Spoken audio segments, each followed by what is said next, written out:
right. Definitely appreciate you doing the whole practice session. I hope that helped you, feel better about the speed you reach there. 140 is still totally fine with this stuff. Because, they are difficult. And, set up to address the thumb technique and the stretching. So, and also make sure the pinky's not making accidental bar chords. So still really technique-based, not pure speed right now. Some palm muting is totally fine. Like, remember you asked about that. So basically, all the lower pitched unused strings I'm muting with my picking hand. So further up I climb, the more this hand is muting the lower strings. And the left hand, or fretting hand, mutes all the higher pitched unused strings. So both hands do muting. So sometimes I'll do some palm muting because it just feels better, sounds better. So totally fine to add in some palm muting. So have I ever given you the video where I go into great detail about how to mute strings to get rid of unwanted noise? Let me know if I've sent that or not. Because I thought I did. But maybe not. I've sent it to quite a few people. I can't remember who I've sent it to. Yeah, let me know. So with this, just kind of taking the idea another direction, also getting some string changes while playing. So starting off high again. And then we go down an octave. And then we go down another octave. And then we're going to jump up. So what's nice here is we're going to the same frets we just played, but going back up to the B and E strings. Go down an octave. Go down another octave. So that is what we're doing here. Here we go. This will be, I think, much more difficult than the last one, but let's find out. 1, 2, 3, 4.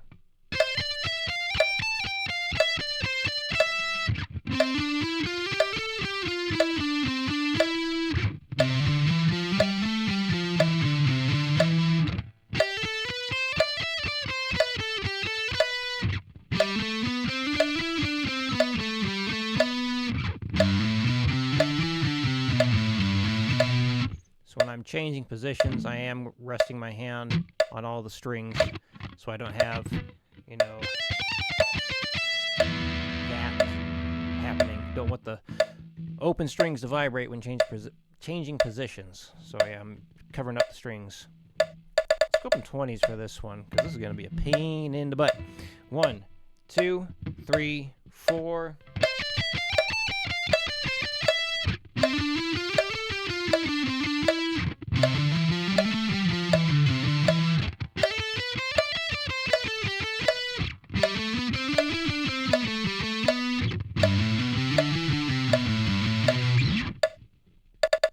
One, two, three, 4.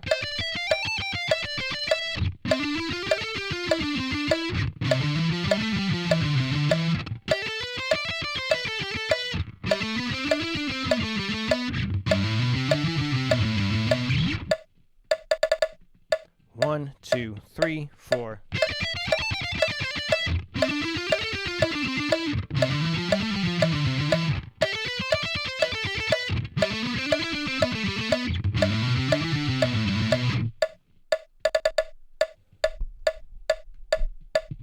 One, two, 1, 2, 3, 4. 1, 2, 3, 4.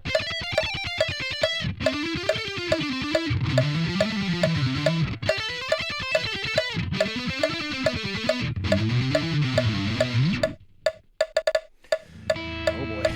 1, 2, 1, 2, 3, 4. No. 1, 2, 3, 4. 1, 2, 3, 4.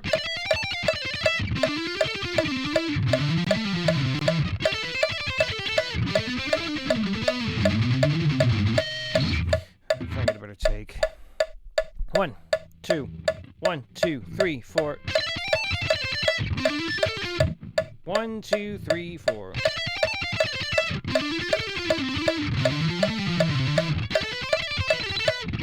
Damn it.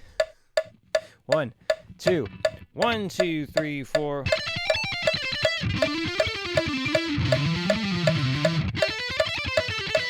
didn't like that either. I told you this is a pain. All this jumping around makes it way harder. 1, 2. 1, 2, 3, 4.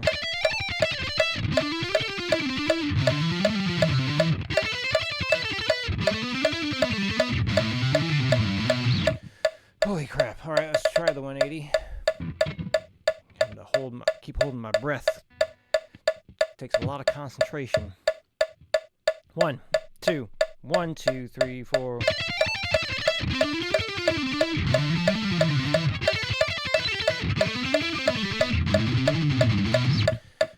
Somehow 180 was better than 160. There we go. All right. Let's see if you still think this is sepulturish. Because now we got a polymeter. Polymeter. So 3/4 time signature strumming pattern, the one that you did. But now it's also in a 4/4 time signature because we change chords every 4 beats. So counting it as a 3/4 time signature, I do feel makes it easiest to get down. One of the trickiest parts of this is when you go here, because you'll be changing chords on the upstroke right after that downbeat. So if need be, we can certainly work on things to address that chord change if it's causing trouble. Of course, you can always just practice that on its own. Like the... So...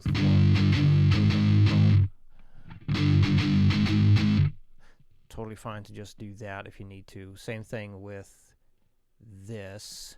So like... technically be 4 and 1. No, E and 2. Yeah, it would be 2. 1, 4. You really count it however you want on that if you single that part out.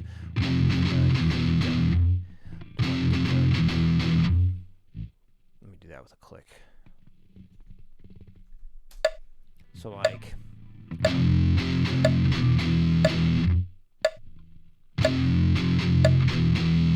So again, you can just single that part out if it's causing too much trouble.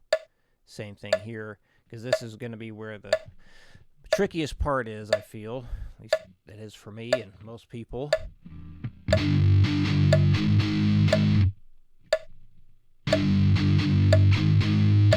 It is an odd place for a chord change. But yes, counting it as a 3/4 time signature, for me, it definitely makes it way easier. Because yeah, we have that same pattern happening again and again every 3 beats. Just got to be careful of when you change the chords. Okay. 1, 2, 3. Hang on, we change pickups. 1, 2, 3, 4, 1, and 2. And also, sorry, probably a good idea to put on the accent for this one. You can hear it better.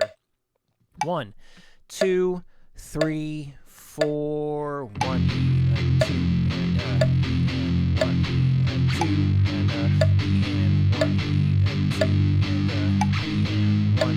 and 2, and 1, and 2, and 1, and 2, and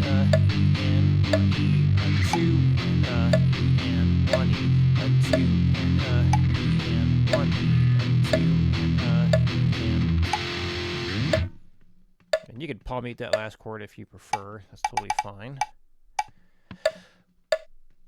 1, 2, 3, 4, 1, and 2, and 1, and 2, and 1, and 2, and 1, and 2, and 1, and 2, and 1, and 2, and 1, 2, 3, 4. 1, 2, 3, 4.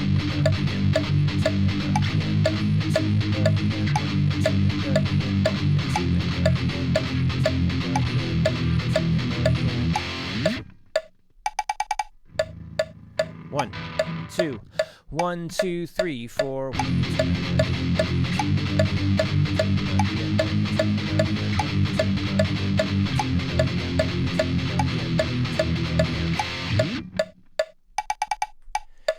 Oh boy, this part's never easy. I mean, 150 is a freaking pain in the butt. I don't even know if I'm gonna get this, but damn it, I'm gonna try. Yeah, these fast poly meters are, boy, are they hard. 1, 2, 1, 2, 3, 4. See, I already screwed it up. I did get my pick out of the way. 1, 2, 1, 2, 3, 4. Damn it. 1, 2, 3, 4. 1, 2, 3, 4.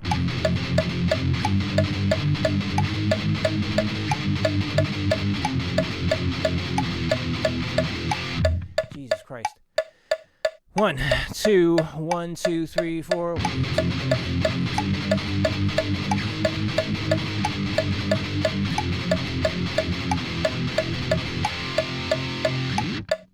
Goddamn.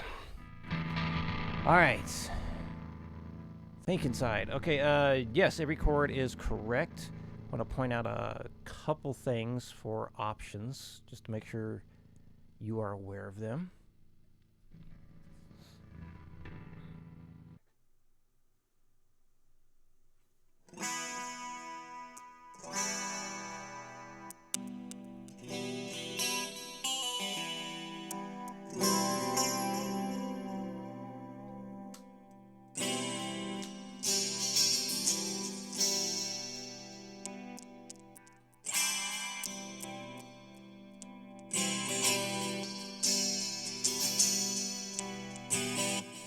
Go with that one.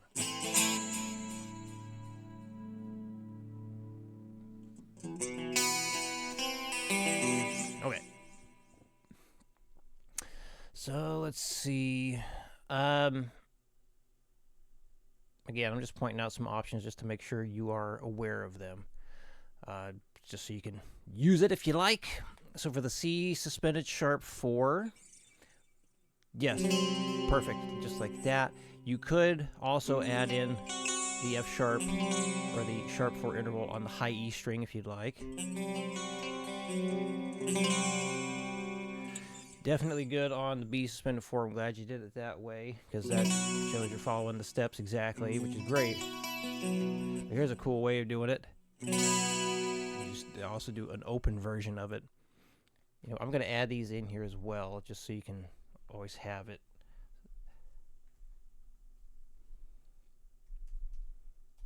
I learned a new trick, which saves an insane amount of time for certain things. So you're asking about like moving things around easily in Guitar Pro. Check this out.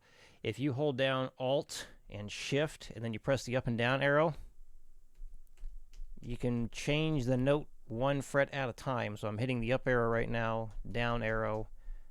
Yeah, and you can do that with chords too. So again, you hold down Alt plus Shift, arrows up and down, and you change the entire thing. So Alt and arrow is for moving the things up and down strings on the same pitch, but Alt plus Shift and arrow. Oops, I did something wrong there. Oh crap. What have I done?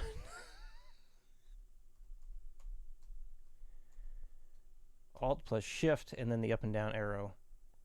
Oh no, why? Well, that was working a second ago. What did I do wrong? Alt, Shift, arrow up. Now it goes. Okay, if I go down, what happens? I guess because it would be a negative fret, that's why. So there wasn't enough room for that. Oh God. Let me just retype it. Anyway, as long as you have enough frets to use for a chord, then it works just fine. But yeah, it would have been like a negative fret, so that's why they Guitar Pro put the note down on the E string, the low E. Anyway, so yeah, Alt plus and Shift, then the up and down arrow. It'll move the frets up and down 1 fret at a time. I thought that was, I was blown away being taught that one. I was like, God damn, it's a game changer right there. But yeah, it's another way of doing B suspended 4. It's a nice open version.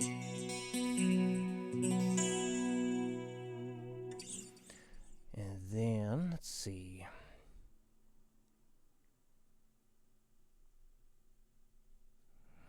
So remember, if you're going to do an open position for the E diminished, you definitely can. And typically when we do this stuff, we want to keep things as low as possible in the octave. Whoops. So this is basically the F sharp diminished shape, just moved down to the open position. So that is acceptable. We just want to make sure you remember we can do it down here. All right, and then yes, that's definitely an appropriate shape right there. What I would now, going off of the original shape though, like that one there. So the only third you have is that one. So you can just raise that up to the 4th fret. And then just, oof, God, not like that. Maybe that's why you didn't pick this way. So if you wanted to, you could do it like that. That's another way if you wanted to have the open position one. But, you know, you find that easier. That is a bit easier. So both are fine. For the A and the A sus4, now if you're just barring like that, that makes sense. But remember,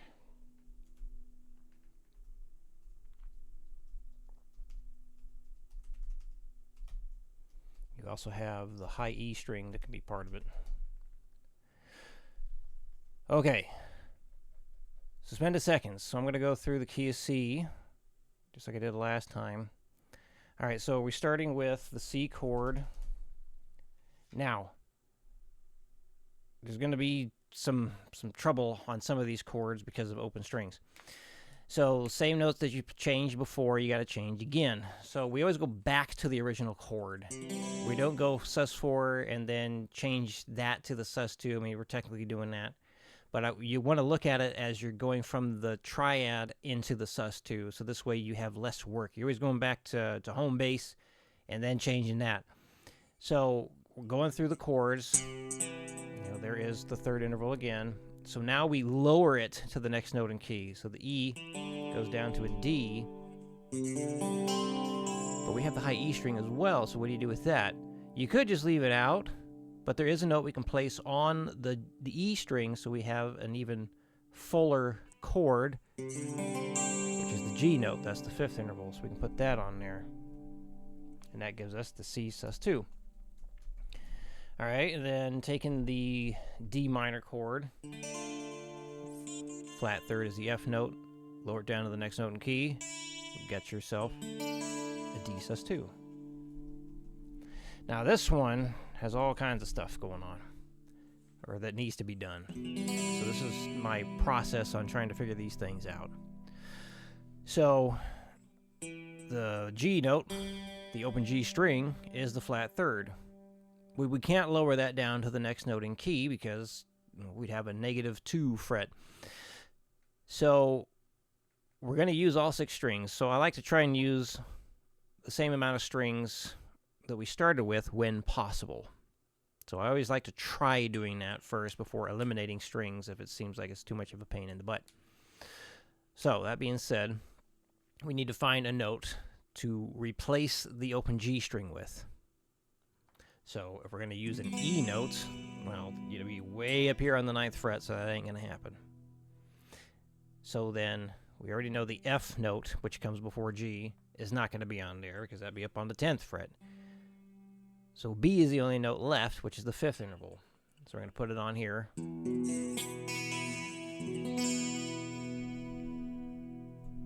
So now we have a bunch of E's and B's. So we still need the flat second. We're in Phrygian. We have a flat second. So E to F is going to a flat second. If it was a normal second or major second, it would be F sharp. So this is one of those weird chords. We cannot have an E suspended second in the key of C because we don't have the right notes. E, F sharp, and B, that's the 1, 2, and 5. So E, F sharp, and B, that's an E suspended second. So we have an E, F in B. That makes it an E suspended flat second. So basically, what we want to do now is look for the easiest place to add in an F.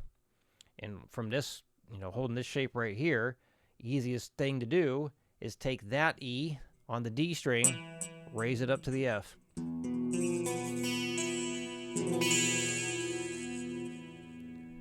And that gives us an E suspended flat second, which will not show in Guitar Pro.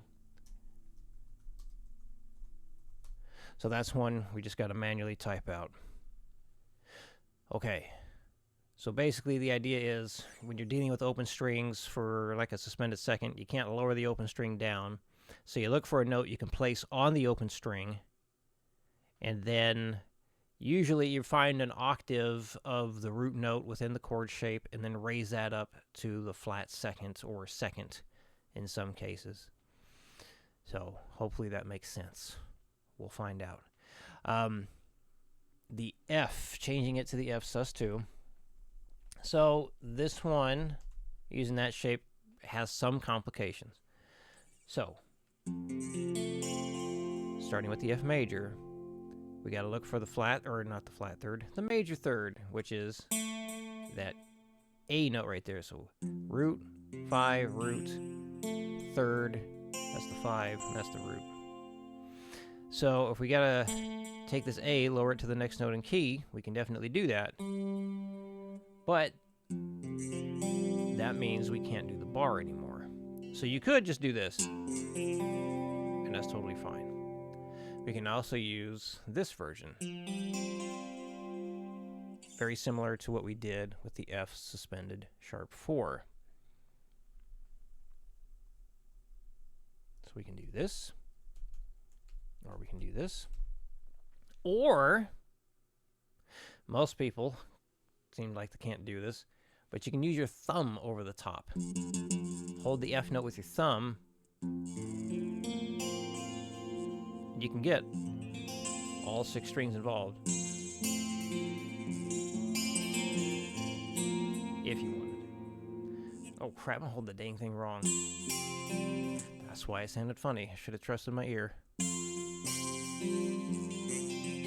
So yeah, basically instead of using your index finger for the root note, you put your thumb over it, and then your index can bar the top 2 strings. It is a bit of a challenge, but it's, if your hand's big enough, I say go for that. But yeah, F sus2. All right, over to the G. Starting with the G shape. Identify the third interval, which is the B note right there. Lower it to the next note in key, and that's it. Just make sure that A note rings out, because a lot of times people will just lay their middle finger on top of the A string and mute it. Well, that's just a G5, so we got to make sure that's coming through. You could also play the A note here to give it, make that second interval stand out even more. I'll put both of those in there so you got them.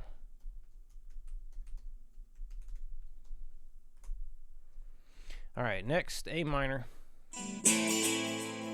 So, look for the flat third, which is that C note on the B string. So we're going to lower the C to the B, A suspended second. And now B diminished. Look for the flat third, so that's the root, flat 5, octave of the root.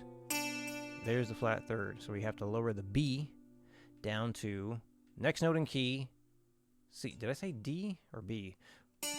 D. The D note needs to go down to C, so that's a whole step below. So we got to rearrange the hand a little bit to get that. So there's a lot going on here. Now we have a see the root, and then we're in the Locrian mode, so we got a flat second and a flat 5. So, mouthful, and no, Guitar Pro's not going to have this one either. B, suspended, flat second, flat 5. B sus, flat 2, flat 5. So, big old chord name. Lots of dissonance. And that's that. So yeah, just fill in the sus2s for the other keys, send it on over. And any questions come up, let me know. We'll see you again in your new videos.